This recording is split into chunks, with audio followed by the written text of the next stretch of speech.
7년 만에 완전체로 돌아온 그날 밤이었어요. 뉴저지 매트라이프 스타디움 9만 명이 넘는 관객 앞에서 방탄소년단이 다이너마이트를 부르고 있었어요. 마돈나도 샤키라도 함께 무대에 섰지만 그날 스포트라이트는 온전히 이들의 것이었어요. 7년 전과 비교하면 관객 수는 2배로 늘어 있었고 프랑스 대통령까지 음원봉을 들고 환호하던 그런 흐름이었어요. 모두가 다음 목표는 하나뿐이라고 생각했어요. 그래미였어요. 트로피 하나 없이도 세상을 다 가진 것 같았던 이 팀에게 마지막으로 남은 건 그것뿐이라고 다들 그렇게 이야기했어요. 그런데 열흘도 지나지 않아서 방탄소년단이 던진 건 수락이 아니라 거절이었어요. 가장 유력한 순간에 스스로 걸어나간 거예요. 이 영상 끝까지 보시면 왜 이 팀이 상을 코앞에 두고 등을 돌렸는지, 그리고 그 뒤에 전 세계 팬들이 어떻게 반응했는지 다 알게 되실 거예요. 시작하기 전에 구독과 좋아요 눌러주시면 다음 소식도 놓치지 않고 받아보실 수 있어요. 이야기는 지난 6월 16일로 거슬러 올라가요. 그래미를 주관하는 레코딩 아카데미가 조용히 발표문 하나를 냈어요. 내년 2월에 열리는 제69회 그래미 어워즈부터 새로운 부문 5개를 만들겠다는 내용이었어요. 그중 하나가 베스트 아시안 팝 뮤직 퍼포먼스였어요. 한국의 K-팝과 일본의 J-팝, 중국의 C-팝까지 아시아권 음악을 한데 묶어서 별도로 시상하겠다는 거예요. 언뜻 들으면 아시아 음악을 존중하는 결정처럼 보였어요. 레코딩 아카데미 쪽도 그렇게 설명했어요. 아시아 팝 음악의 깊이와 다양성, 그리고 성장을 조명하기 위한 취지라고 말이에요. 하지만 업계 반응은 정반대였어요. 전용 부문을 새로 만든다는 건 뒤집어 보면 본상에서는 밀어내겠다는 신호일 수도 있다는 거예요. 올해의 레코드나 올해의 앨범처럼 그래미가 가장 영예롭게 여기는 6개. 본상 자리에 아시아 아티스트가 들어오는 걸 막으려는 장치 아니냐는 지적이 쏟아졌어요. 이런 방식이 처음도 아니었어요.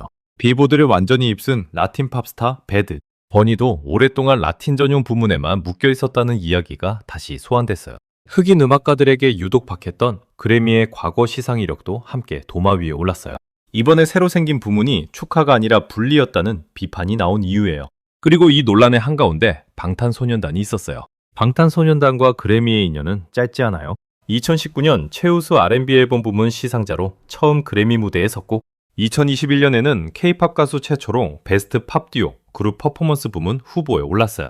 다이너마이트로 후보에 오른 뒤 2023년까지 내리 같은 부문 후보 명단에 이름을 올렸지만 트로피는 단 한 번도 들어올리지 못했어요.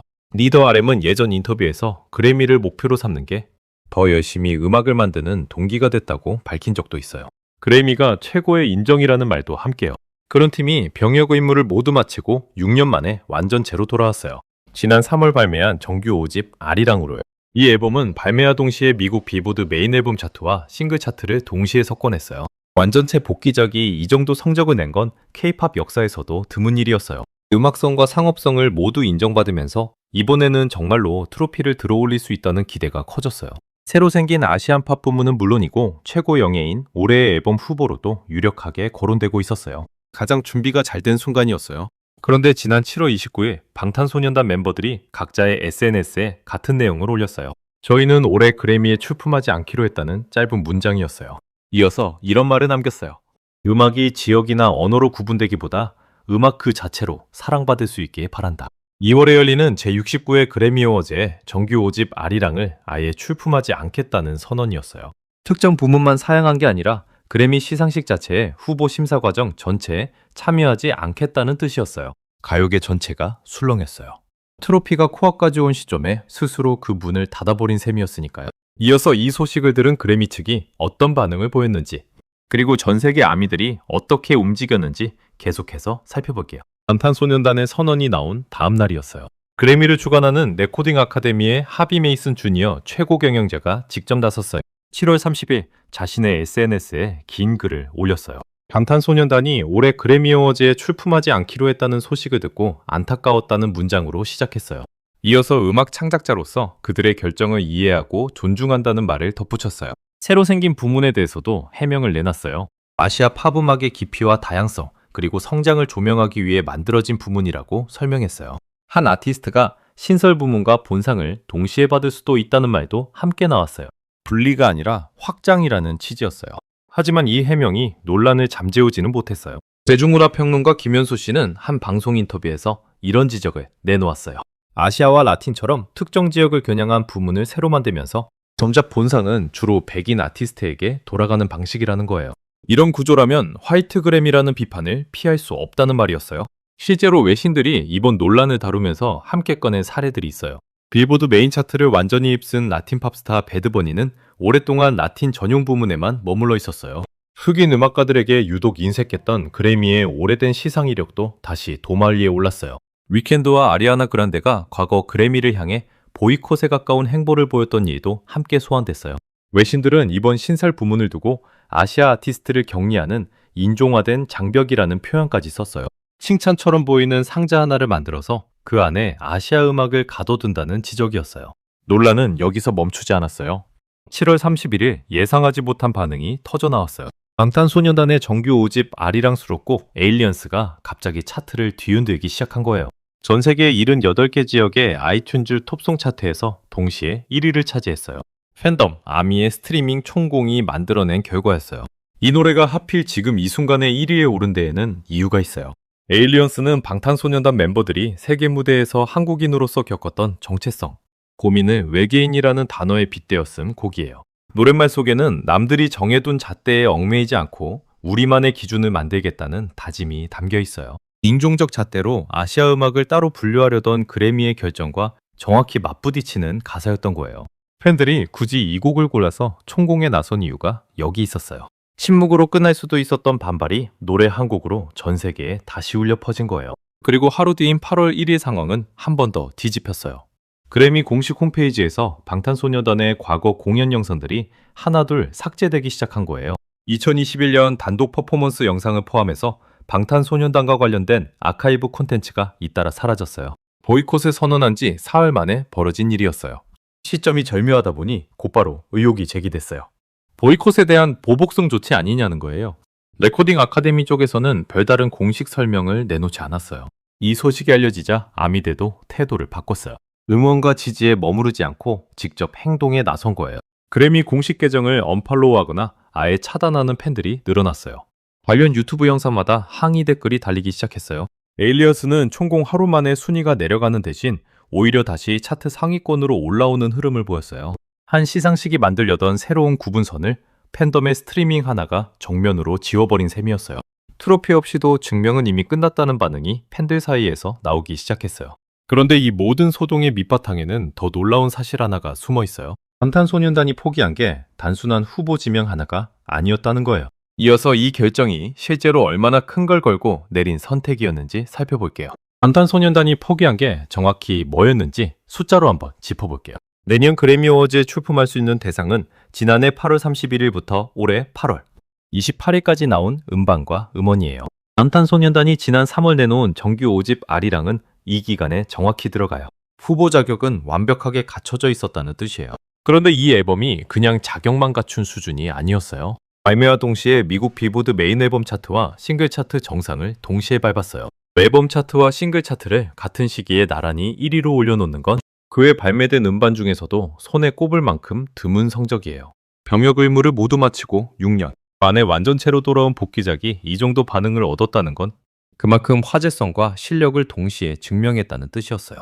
그래서 업계에서는 이 앨범을 그래미 최고 영예인 올해의 앨범 후보로 유력하게 점치고 있었어요. 새로 생긴 아시안팝 부문뿐 아니라 본상 진입까지 노려볼 수 있는 흔치 않은 타이밍이었던 거예요.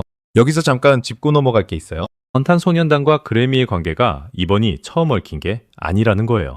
2019년 최우수 R&B 앨범 부문 시상자로 처음 무대에 섰던 순간부터 시작해서 2021년에는 K-팝 가수 최초로 베스트 팝 듀오 그룹 퍼포먼스 부문 후보에 올랐어요. 다이너마이트로 처음 이름을 올린 뒤 2023년까지 3년 연속 같은 부문 후보 명단에 들었지만 결과는 매번 같았어요. 트로피는 단 한 번도 이들 손에 들어오지 않았어요. 리더 RM은 예전 인터뷰에서 이런 말을 남긴 적이 있어요. 그래미를 목표로 삼는 게 더 열심히 음악을 만들게 하는 동기였다는 말이었어요. 그래미가 최고의 인정이라는 표현도 함께였어요. 그러니까 이번 결정은 그래미를 처음부터 무시했던 팀이 내린 선택이 아니에요.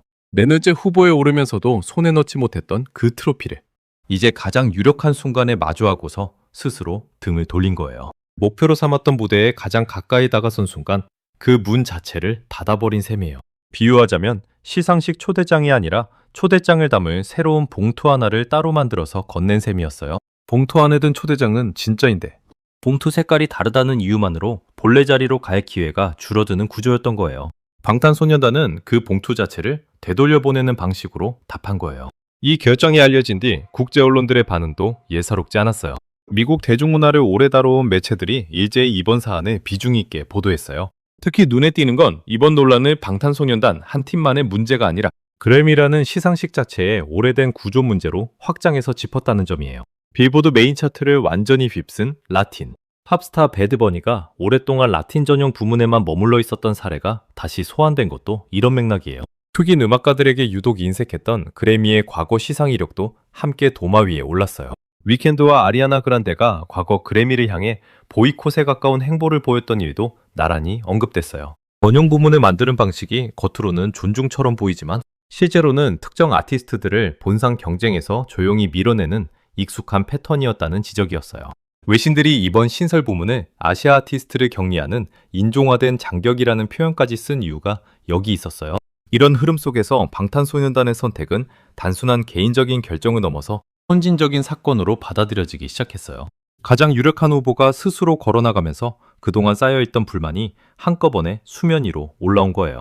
팬덤, 아미의 움직임도 이 지점에서 다시 짚어볼 필요가 있어요. 단순히 좋아하는 가수를 응원하는 수준이 아니었어요. 에일리언스라는 특정 곡을 골라서 총공에 나선 것부터가 계산된 메시지였어요. 우리만의 기준을 만들겠다는 가사를 가진 곡을 골라서 인종적 잣대로 아시아 음악을 나누려던 결정에 맞불을 놓은 거예요. 그 결과가 78개 지역 아이튠즈 동시 1위였어요. 시상식 하나가 만들려던 새로운 경계선을 팬덤의 스트리밍 버튼 하나가 정면으로 지워버린 셈이었어요. 그리고 그래미 홈페이지에서 방탄소년단의 과거 공연, 영상들이 삭제된 사실이 알려지면서 상황은 또 한 번 바뀌었어요. 음원에 머물렀던 아미들이 이번에는 직접 행동에 나섰어요. 그래미 공식 계정을 언팔로우하거나 차단하는 팬들이 이어졌고 관련 영상마다 항의 댓글이 달리기 시작했어요. 한 시상식과 한 팀의 갈등으로 시작됐던 이야기가 이제는 시상식과 전 세계 팬덤의 대치로 번진 거예요. 여기까지 오는 동안 방탄소년단이 걸었던 길을 되짚어보면 묘한 지점이 하나 보여요. 이 팀은 늘 후보에만 머물렀던 그래미에서 처음으로 본상 유력 후보라는 평가를 받는 순간 오히려 그 무대를 스스로 내려놓았어요. 증명이 필요했던 시절을 지나서 이제는 증명 자체가 필요 없는 위치에 올라섰다는 신호로 읽는 시선도 있어요. 이어서 이번 결정이 K-팝 전체 어떤 흐름을 만들어낼 수 있는지, 그리고 처음 이 영상을 열었던 그 질문으로 어떻게 다시 돌아가는지 마무리해 볼게요. 이번 사건을 조금 더 큰 틀에서 놓고 보면 낯설지 않은 흐름이 하나 보여요. 그래미가 처음부터 다양성 문제에서 자유로웠던 시상식은 아니었어요. 라틴 음악 시장을 완전히 흔들어 놓은 배드버니는 빌보드 메인 차트를 여러 번 정복하고도 오랫동안 라틴 전용 부문 안에서만 경쟁해야 했어요. 흑인 음악가들에게 유독 박했던 시상 이력도 수십 년째 꾸준히 지적받아온 문제였어요. 위켄드나 아리아나 그란데처럼 이미 세계적인 인지도를 가진 아티스트들도 그래미와 마찰을 빚고 보이콧에 가까운 행보를 보인 전례가 있었어요. 패턴은 늘 비슷했어요. 특정 지역이나 인종을 위한 전용 부문을 새로 만들고 그 안에서 충분히 예우하고 있다는 명분을 내세우는 방식이었어요. 문제는 그 전용 부문이 생기는 순간 본상 경쟁에서는 자연스럽게 밀려나는 흐름이 반복됐다는 거예요. 칭찬처럼 포장된 울타리 하나가 생기고 그 울타리 밖으로는 좀처럼 나가지 못하는 구조였던 거예요. 이번에 신설된 베스트 아시안 팝뮤직 퍼포먼스도 이 오래된 패턴과 겹쳐 보인다는 지적을 피하지 못했어요. 한국의 K-팝과 일본의 J-팝, 중국의 C-팝까지 언어권이 전혀 다른 음악을 하나로 묶어놓은 방식 자체가 그랬어요.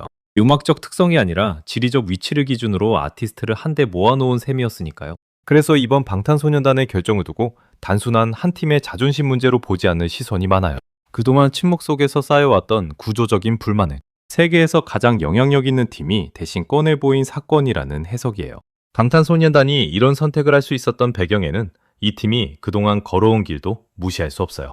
데뷔 초반에는 그래미 시상자로 서는 것조차 특별한 사건이었어요. 2019년 최우수 R&B 앨범 부문 시상자로 처음 무대에 오른 순간이 그랬어요. 2021년부터는 K-팝 가수 최초로 본상 부문인 베스트 팝 듀오 그룹 퍼포먼스 후보에 이름을 올렸고 2023년까지 3년 연속 후보 명단에 들었어요. 그 시절에는 후보에 오르는 것 자체가 K-팝 전체의 성취처럼 받아들여졌어요. 트로피를 받지 못해도 후보 명단에 오르는 것만으로도 의미가 있다는 분위기였어요. 리더 RM이 그래미가 최고의 인정이라고 말했던 것도 그런 시절의 이야기예요. 그런데 6년이 지난 지금은 상황이 완전히 달라졌어요. 병역 의무를 모두 마치고 완전체로 돌아온 이 팀은 더 이상 후보 명단에 오르는 것만으로 만족하는 위치가 아니었어요. 정규 5집 아리랑으로 빌보드 메인 앨범 차트와 싱글 차트를 동시에 석권하면서 그래미 최고영예인 올해의 앨범 후보로까지 유력하게 거론되던 시점이었어요. 증명이 필요했던 신인 시절을 지나 이제는 시상식의 인정 여부와 상관없이 스스로 서 있을 자리를 찾은 팀이 된 거예요. 그래서 이번 결정은 트로피를 포기한 사건이라기보다 트로피로 자신을 증명해야 했던 단계를 스스로 졸업했다는 선언에 가깝다는 평가가 나와요. 과거였다면 상상하기 어려웠던 선택을 지금의 위치에서는 할 수 있게 된 거예요. 그리고 이 선택에 응답한 게 다름 아닌 전 세계에 흩어져 있는 암이었어요. 한 시상식이 만든 경계선 하나를 허무는 데 필요했던 건 거대한 항의 성명이 아니었어요. 노래 한 곡을 함께 재생하는 아주 단순한 행동이었어요.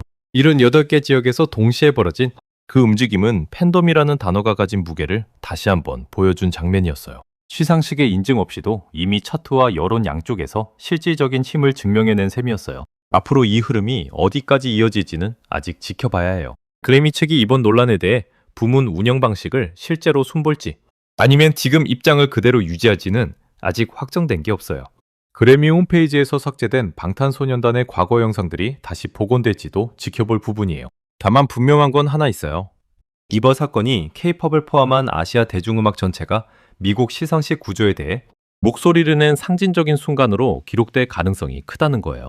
가장 유력한 후보가 스스로 걸어나가면서 그동안 조용히 넘어갔던 문제를 세계 무대 한복판으로 끌어냈으니까요. 이 이야기를 시작할 때 떠올렸던 장면으로 다시 돌아가 볼게요. 뉴저지 매트라이프 스타디움 9만 명이 넘는 관객 앞에서 완전체로 다이너마이트를 부르던 그 밤이었어요. 그날은 방탄소년단이 세상에서 가장 큰 무대 위에 서 있던 순간이었어요. 그리고 열흘도 지나지 않아 이들은 세상에서 가장 권위 있다는 시상식 하나를 스스로 걸어 나왔어요. 가장 큰 무대에 서 있던 팀이 가장 큰 시상식 앞에서는 오히려 등을 돌린 거예요. 이 두 장면을 나란히 놓고 보면 이번 결정이 왜 이렇게까지 큰 울림을 만들어냈는지 이해가 돼요. 증명이 필요 없는 자리에 이미 서 있었기 때문에 가능했던 선택이었던 거예요. 트로피 하나 없이도 이미 세상이 다 알아본 팀이라는 사실을 이번 보이콧이 오히려 더 분명하게 확인시켜준 셈이에요. 오늘 이야기 어떠셨나요? 가장 받을 가능성이 높았던 순간에 오히려 손을 내전 이 결정을 어떻게 보셨는지 댓글로 의견 남겨주시면 좋겠어요.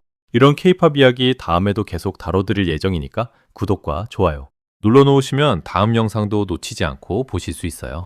다음 영상에서 또 만나요.